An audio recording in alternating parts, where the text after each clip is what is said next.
Goeiemôre, dit is Sondag die 19de Oktober. Baie welkom by die diens van NG Gemeente Skotbre.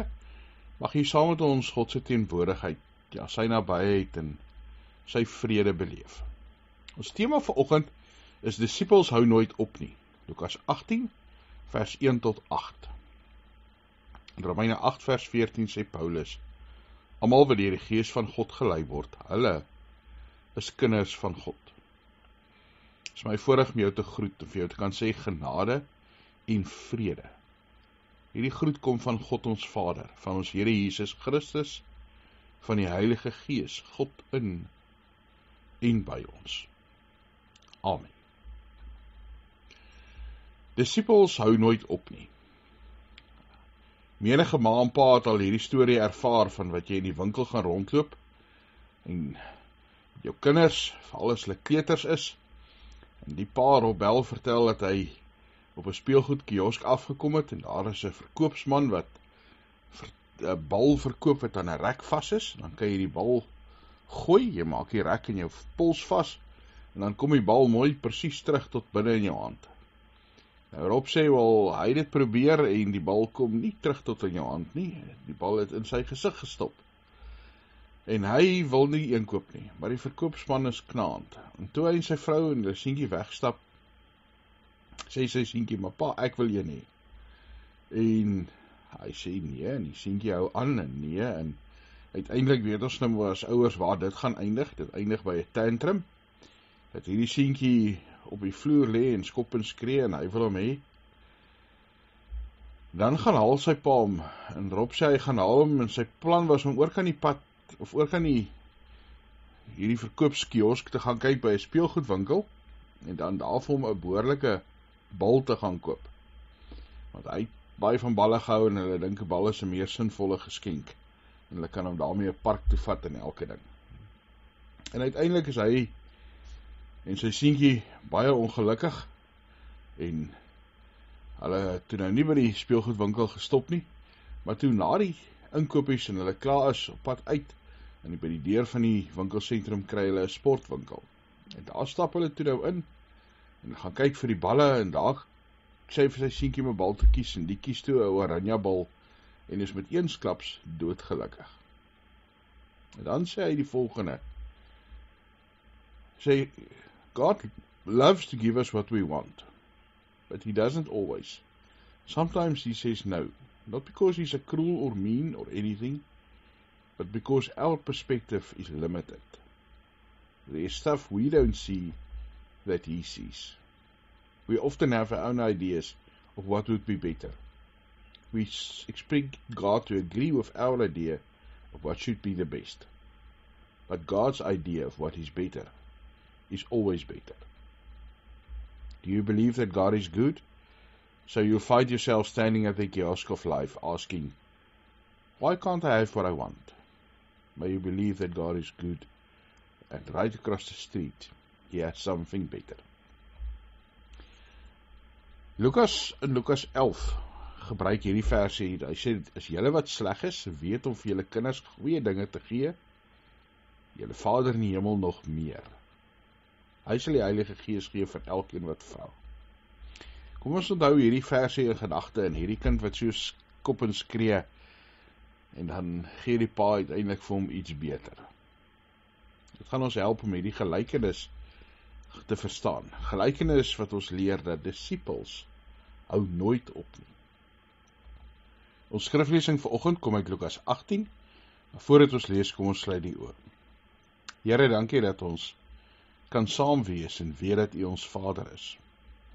Dankie dat ons kan saam wees en weet dat U luister. Ja, Here, dat U ons gebede hoor.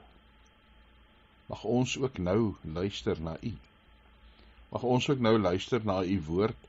Here, as ons die Bybel lees, na die prediking luister, mag ons U stem hoor, gehoorsaam U volgen dien.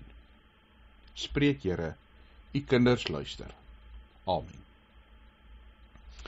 Jesus het vir hulle 'n gelykenis vertel oor hoe nodig dit is om altyd te bid en nie moed te verloor nie.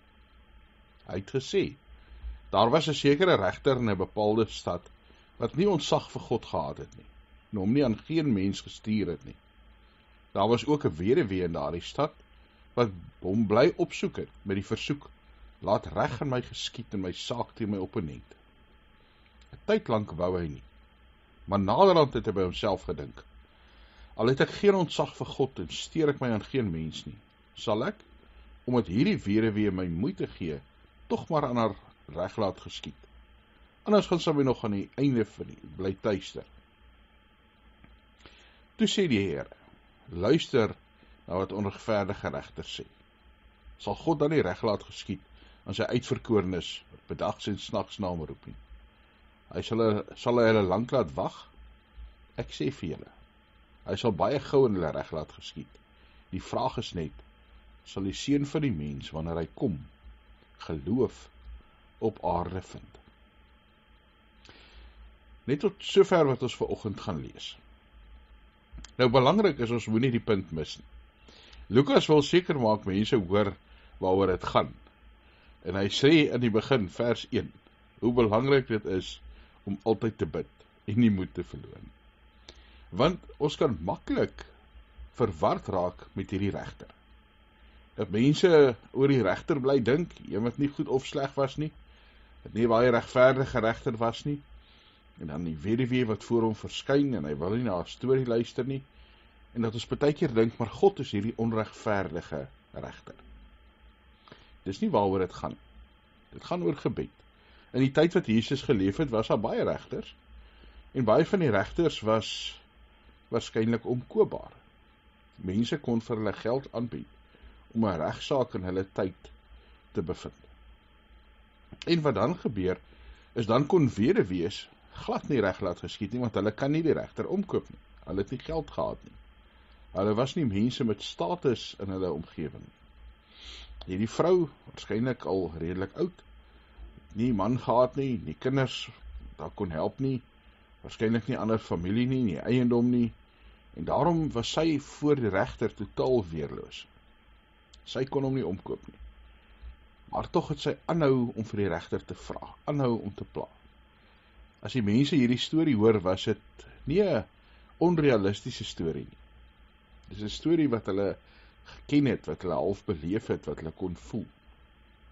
Maar ons moenie dit dink dat dit gaan oor God 'n onregverdige regter is nie. Dis glad nie die punt van die storie nie. Die punt van die storie sê Lukas aan die begin. Die gelykenis vertel hoe nodig dit is om altyd te bid en nie moed te verloor nie. Daarom het ons ook in die begin gesê, kom ons onthou wat in Lukas 11 staan. Lukas 11 wat sê dat God, julle Vader wat in die hemel is, weet nog beter om vir julle die regte dinge te gee as julle paas wat sleg is hier op aarde. Die gelykenis fokus, soos ons gesê het en Lukas sê, op gebed. Dit gaan nou oor dat ons moet bid vir God, dat ons nie moet ophou bid nie, dat ons moet altyd vas bly staan in ons gebed, vas bly staan in ons geloof. Daar word die verhaal vertel van Lawrence of Arabia, om van wie 'n film gemaak is, dat hy na 'n Parys vredeskonferensie gekom het en saam met hom 'n hele klompie Arabiese hoofde. En hulle toe hulle in Parys kom, nog nooit voorheen lewende water gesien nie. In Arabië, waar hulle vandaan gekom het hulle putte gebruik, en daar moes die mense water optrek, en dit was groot moeite. En dan kom hulle in Parys, en in die hotelkamer kan hulle net 'n kraan oopdraai en daar's water. En toe hulle moet vertrek, vat hulle lank om te kom uit die hotelkamer uit, en Lawrence vertel dat hy ingegaan het en gaan kyk het waar draai hulle so, en toe is hulle besig om te probeer om die kraan in die badkamer af te skroef van die muur af. Want hulle het gedink, as jy hierdie kraan woestyn toe vat, gaan jy vir ewig water hê. Lawrence sê moes vir hulle baie mooi verduidelik en kwaai verduidelik op stadiums, dat dit die water nie in die kraan is nie, dat daar pype is en dat dit nie towerkrag is nie.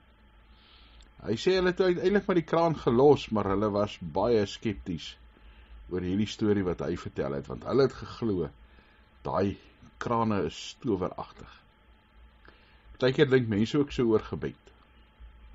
Gebed is nie 'n towerkrag of 'n kulkuns nie. Gebed is 'n gesprek met God. Dis nie 'n inkopielysie wat ons vir God stuur of 'n checker 60 nie. Dit is 'n gesprek, 'n gepraat met God. Ons kan nie God manipuleer om vir ons die regte goeders te gee nie. Keer word vertel van 'n ma wat by haar kind se kamer verbyloop en hy's op sy knieë langs sy bed en sy kan hoor dat hy heeltyd in sy gebed die een woord herhaal, Tokio, Tokio, Tokio.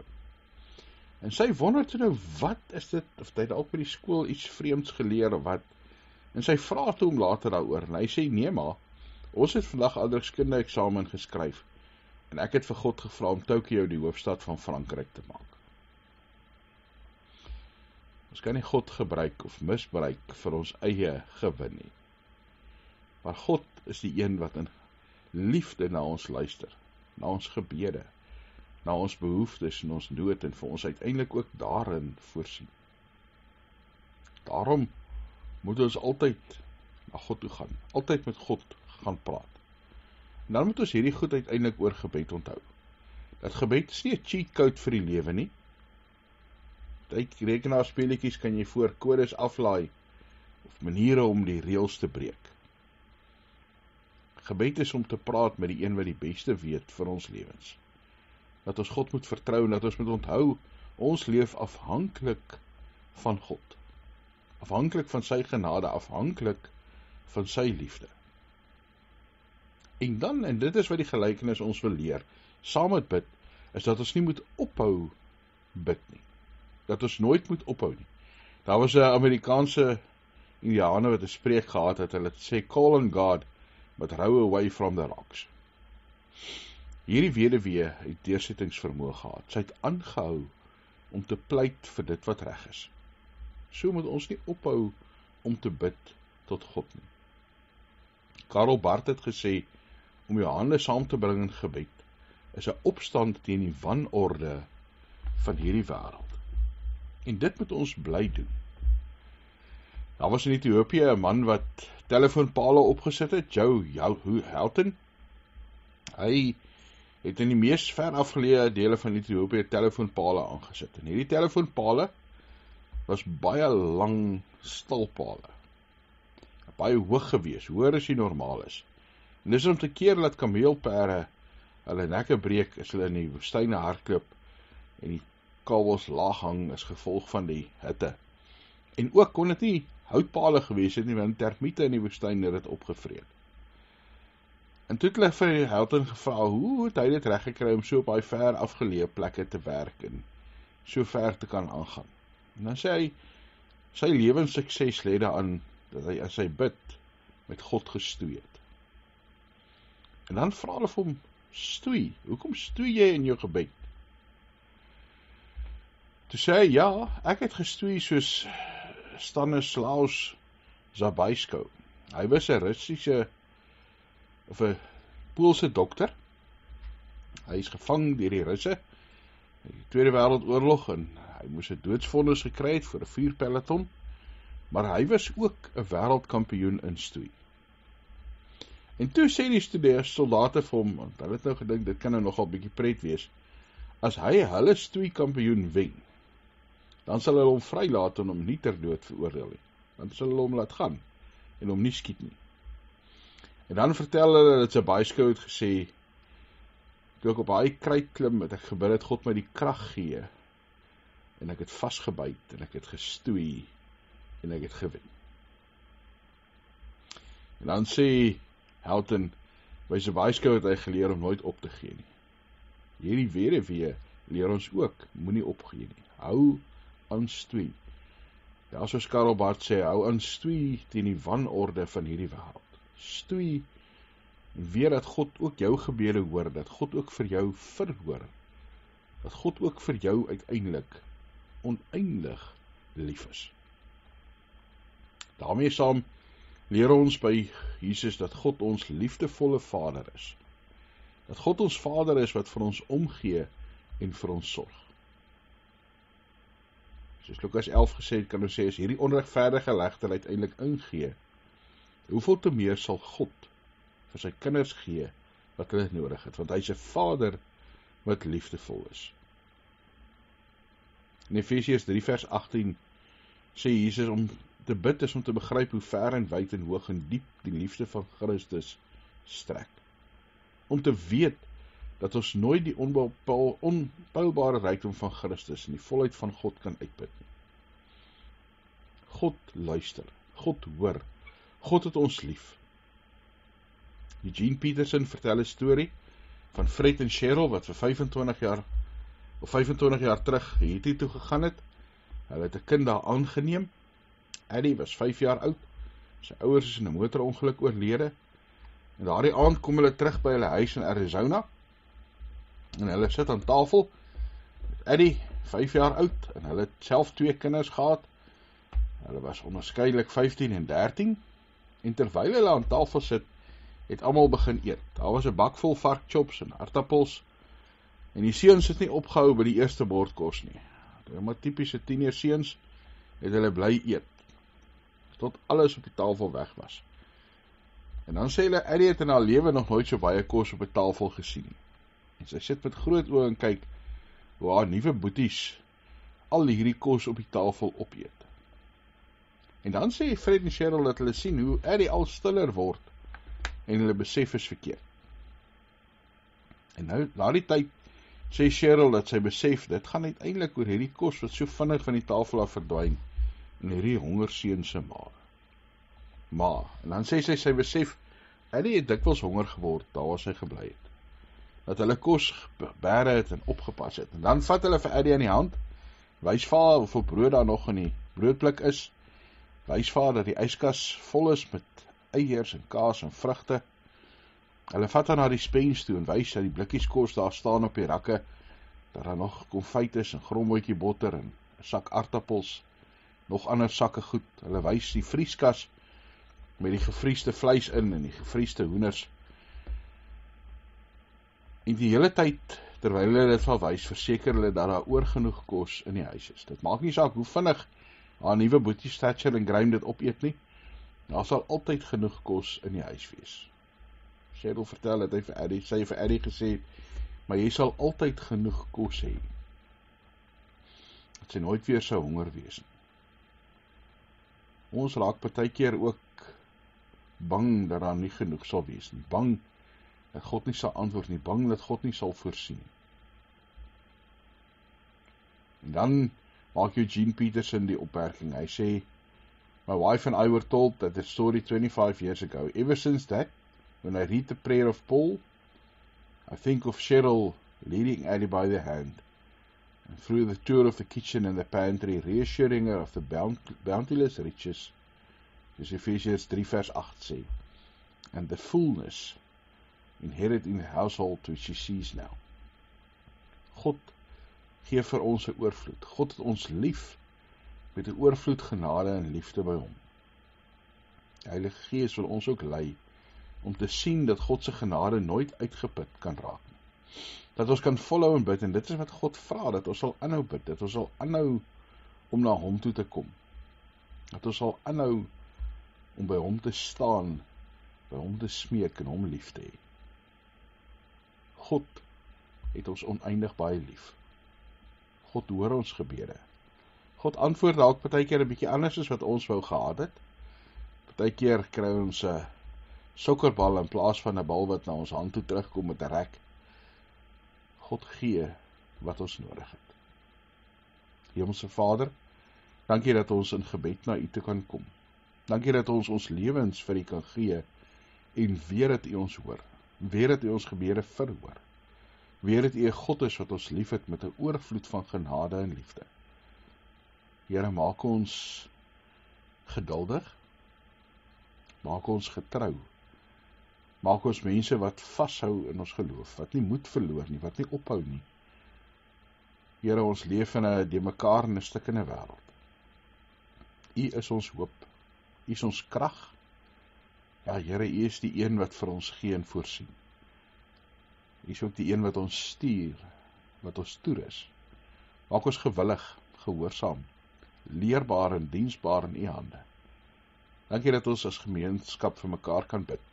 Here, vir hulle van ons wat hartseer is, oor geliefdes, wat siek is, wat seer het, wat bang is, bekommerd is.